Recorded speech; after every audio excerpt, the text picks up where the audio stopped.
How's it going, everybody? Welcome in to another episode of the Mavs Step Back Podcast. I'm your host, Dalton Trigg. I'm joined, as always, by my co-host, Drew Johnson. You can find both of us on X, formerly known as Twitter, at Dalton_Trigg and at Coach Drew33. DJ, the Mavs, the cardiac Mavs. They they gave us one to remember today. This was the first game that I've attended in Dallas since December 27th, when the Mavs had that big lead against the Cavs. They blew it going into the fourth quarter of that game, and they ended up losing. Well, this game, I couldn't have picked a better one to go to. They were playing the defending champion Denver Nuggets. They had lost both matchups to the Nuggets the two times they played them earlier this season, but this was the first game they played the Nuggets since making the two big trades for Daniel Gafford and PJ Washington. Mm-hmm. And they ended up winning. Now, how they got to that point, they had they had like an 8 or 9 point fourth quarter lead. I think it actually got up to 11 at one point in that fourth quarter. And the Nuggets stormed back. Jamal Murray hit a big three to put the Nuggets up 105-102 with less than 30 seconds remaining. Luca hit a huge three to tie the game. And uh, Jamal Murray went down, attempted a game winning shot for the Nuggets. He missed. The Mavs called a timeout with 2.8 seconds remaining. And then Kyrie Irving magic happened. Uh, they inbound the ball to Kyrie Irving. He ends up driving past Jokic. He engineers his own type of float. It was like a floater, but it was like a hook shot. I don't know what you'd call it, but he did it with his left hand too. It was just unbelievable. And in a second here, I'm hoping I'm going to have this video uploaded to where we're gonna run that before we end this episode too. But just an incredible game winner for Kyrie Irving to put the Mavs 10 games over 500 again. The Phoenix Suns lost to the Bucks, even though Giannis wasn't playing today, so that helps the Mavs out a lot.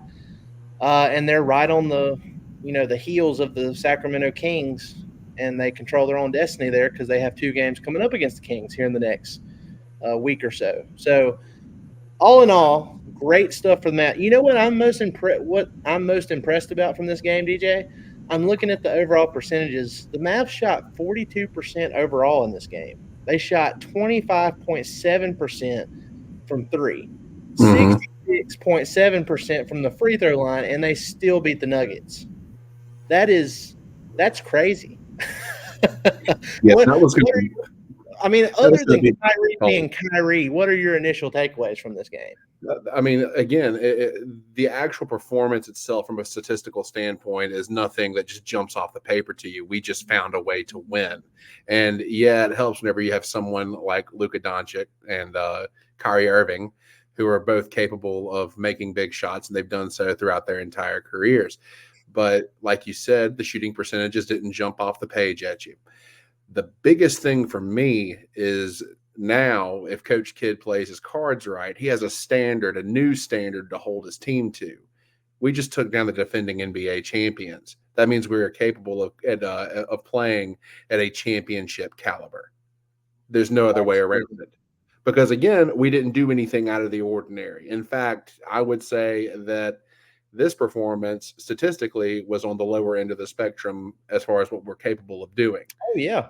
So we're capable of winning games against championship caliber teams, playing, I don't want to say suburban basketball, but suburban basketball by our means, by our standards. So again, it gives Coach Kidd a whole new standard to hold his guys to. And as a coach, you've got to love it.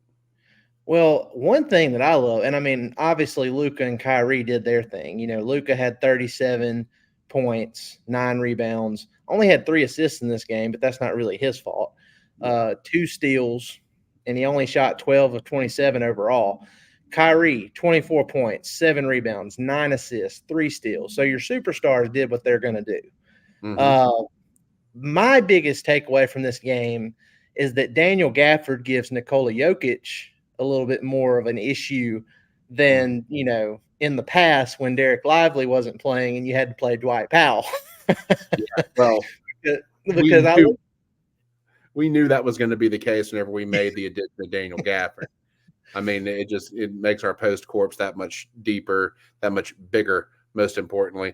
And people like Lively, people like Gafford, they're long, they're athletic, and they give people problems. Specifically, I think they can give Jokic problems, which you saw that tonight.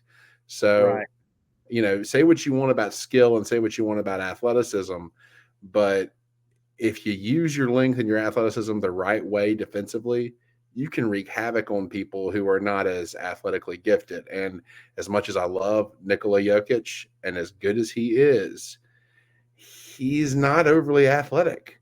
And so people like Gafford, people like Lively will be able to give him problems down the stretch, which again just further cements the previous statement. This team is capable now of competing at a championship caliber. And look, let's be honest. Derek Lively, he has the length and the intangibles to give Jokic problems too, Mm-hmm. but he doesn't have the strength yet. He doesn't have the muscle that Gafford has. Gafford Right. has the athleticism and the length, and his body is ready because he's been in NBA weight rooms for 5 years now. So Right. that's where the difference comes in. And look, the stats aren't eye popping for Gafford in this game. 8 points, 6 rebounds, had 1 assist, 1 block, 4 of 7 from the field. But you look at Jokic. Jokic shot 6 of 16 from the field today. That is uncharacteristic for Jokic. Mm-hmm. 16 points on 6 of 16. It's not one of those games where he just didn't try to score any. He tried. The Mavs just did a really good job of bothering him. You're not going to stop him because he still had 16, 11 rebounds, 7 assists, 2 steals, and he was a plus 10 on the game. But if you can contain him, you give yourself a chance to win the game. And the same thing with Jamal Murray. He led the Nuggets with 23 points in this game, but he only shot 7 of 20. And that was mainly because the Mavs were hounding him as much as they were throughout the Mm-hmm. game. PJ Washington played really good defense when he had to switch on to Murray. So it gives a different feel for this team now that they have players like that and you have more versatility.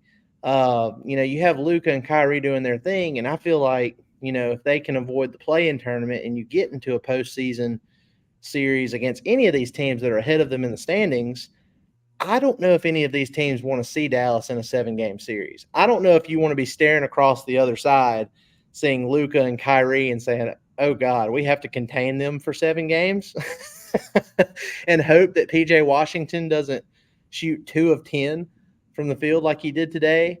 And look, PJ Washington is in an absolute rut right now. He went 1 of 11 in that last game against OKC when Luka didn't play. And then he followed that up going 2 of 10 in this one. So offensively, he's in a rut. He couldn't hit water if he fell out of a boat from the 3-point line. But he's doing other things. He had 11 rebounds and 3 assists in this game, and he ended up being a +7 on the night. So, once that shot starts to fall for PJ, I don't know how all these other teams plan to do anything with the Mavs. Yeah. That's what I'm looking. And by the way, I'm gonna stop rambling here for just a second because we are going to play this clip that I took, as the game was tied at 105 with a few seconds left.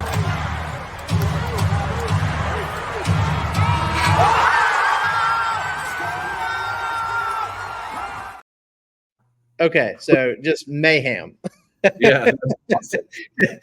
It was it's St. Patrick's Day. People had been doing a little day drinking around Dallas. It was As a they should. 2:30. Yeah, on St. Patrick's Day. It was a 2:30 start time.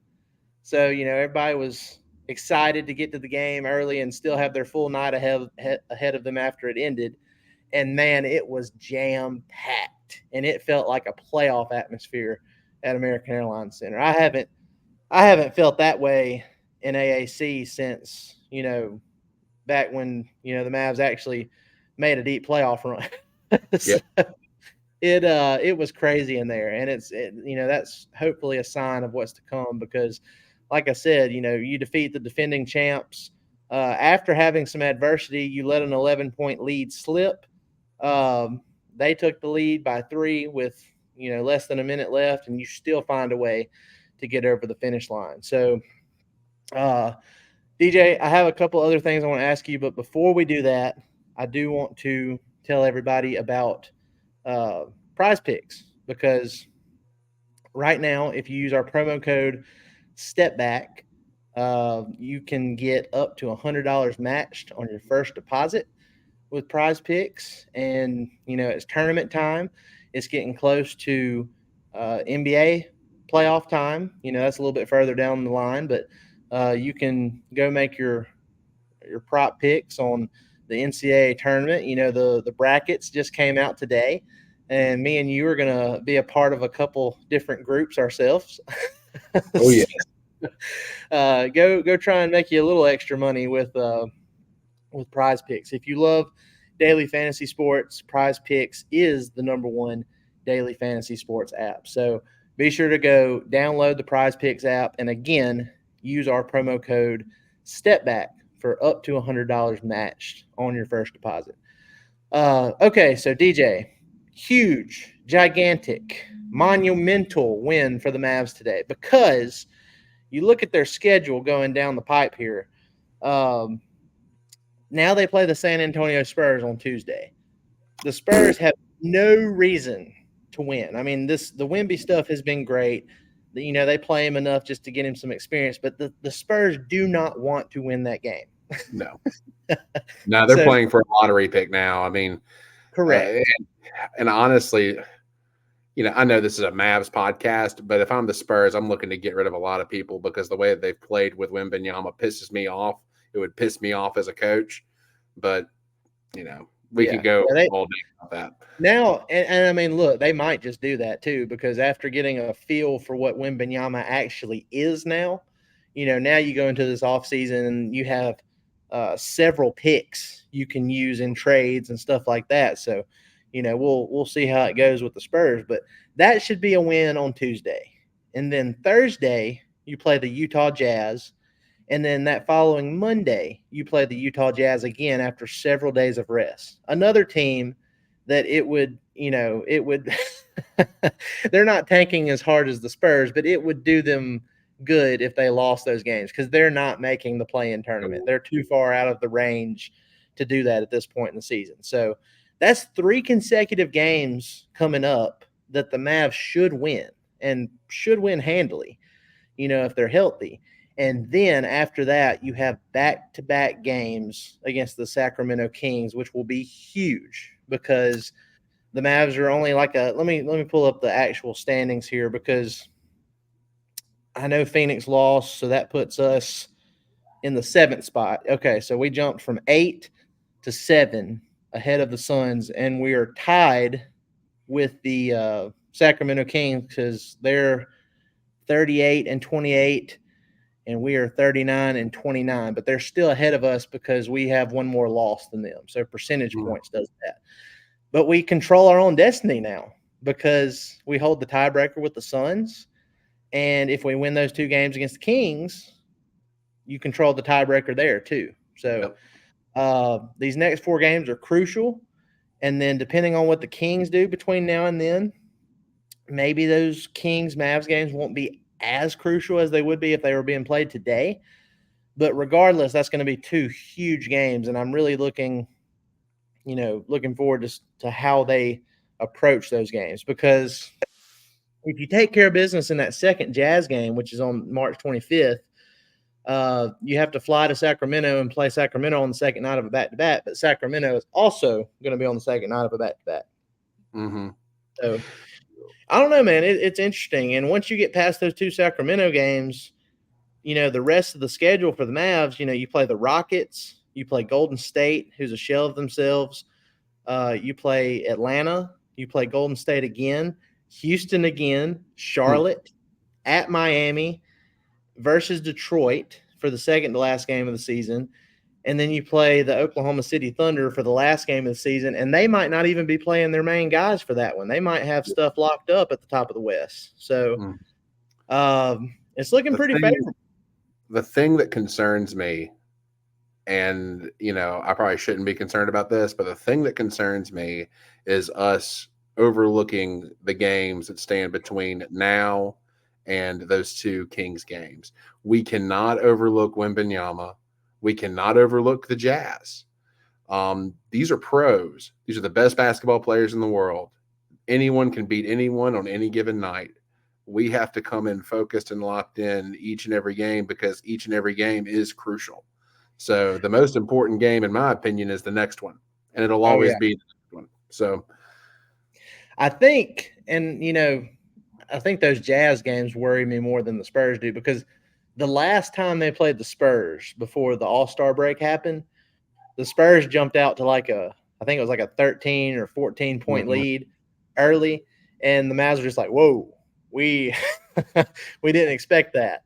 And they had to claw back, and they did end up winning. They ended up blowing them out anyway. But at the very beginning, it was just like, oh, well, we didn't come with the correct energy and effort in that one. So I think they'll remember that a little bit in this next game against the Spurs. Like, hey, we didn't come out and do what we were supposed to do the last time, made it a little bit more stressful for ourselves. Let's handle business from the jump this time, and then maybe we don't have to play our guys down the stretch like we did in that last one. Now, the Jazz games, they kind of concern me because, it seems like Jordan Clarkson always has really good games against the Mavs. I don't think Kelly Olynyk's not on the Jazz anymore, is he? So, maybe I think so.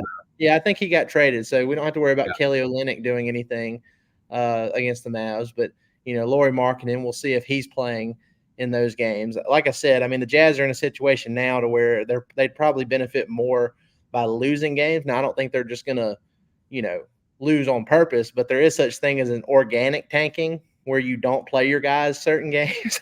And you just get beat. Yeah. I don't know. Yeah. I could see it done both ways. I mean, I also know that people get their jollies out of ruining other people's seasons. So take from that what you will. Yeah. I just feel better about it just because of the depth the Mavs have now, especially since Dante Exum came back from his injury. He was out for a long time with a knee issue, and he just brings a level of stability to the Mavs second unit when he's out there. And he's actually been starting since Josh Green is out now with I think he sprained his ankle pretty bad. So he's going to be out for a while. Hold on just a second. Let me pull this up. But yeah, Dante Exum, he had a couple of moments in the first half of this one where the Nuggets literally could not stop him from driving to the basket. He decided he was going to put his head down and make his way to the rim, and they couldn't do anything about it. And he ended up with 8 points, 3 rebounds, and an assist in 18 minutes. He shot 4 of 8 overall. And I just thought he did a fantastic job of putting pressure and keeping the Mavs attached early when, the Nuggets tried to go on their run. So, yeah, I don't know, man. I'm really just thrilled with how this one ended. It could have gone to OT, but when you have a guy like Kyrie who can come out there and just snatch your soul from your body at the buzzer, it just makes things a whole lot easier. He's been doing that his whole career. Wherever he's gone, he has done that his whole career. He gets his jollies out of that, I think. It's crazy. It's crazy. Gafford, his ability to rebound, we've already talked about that. Now, one thing we've criticized, and we tip our hat to Kid too when he does something really well. And I thought he did a good job taking his timeouts in this game. Yep. Anytime the Nuggets started to go on a pretty good run, he took very timely timeouts, and he ran great plays after timeouts. That was the biggest thing. So you have to tip your hat to him there. Now, one thing I didn't like is how Maxi Kleber ended up playing down the stretch of this game instead of Derrick Jones Jr. Because even though Derrick Jones Jr. only shot 4 of 11 overall, he had double the rebounds that Maxi Kleber had in nearly the same amount of minutes. Derrick Jones played 24 minutes, Maxi Kleber 21. Derrick Jones had 8 rebounds, Kleber had 4. And Jones Jr. was a plus 20 for 9 points in 24 minutes, and Kleber was a negative 8 in 21 minutes. So Yeah. if I had to, and I mean, you could just feel it by watching it too. Like I didn't know these numbers as I was watching, and I was just like, man, why is Maxi in here closing this game? So that I feel like that was part of the reason why the Mavs, were even in that situation late, and had to even have those heroics. But it felt good to gut one out like this because Luca, he missed some free throws there at the end. He missed a couple of shots consecutively. It kind of felt like he was almost choking a little bit, to be honest. And, then he comes back and ties it at 105, and then Kyrie gets that last shot, and it's just, good times for Mavs fans. And you know what, DJ? Let's show the video one more time for the people at home before we get out of here.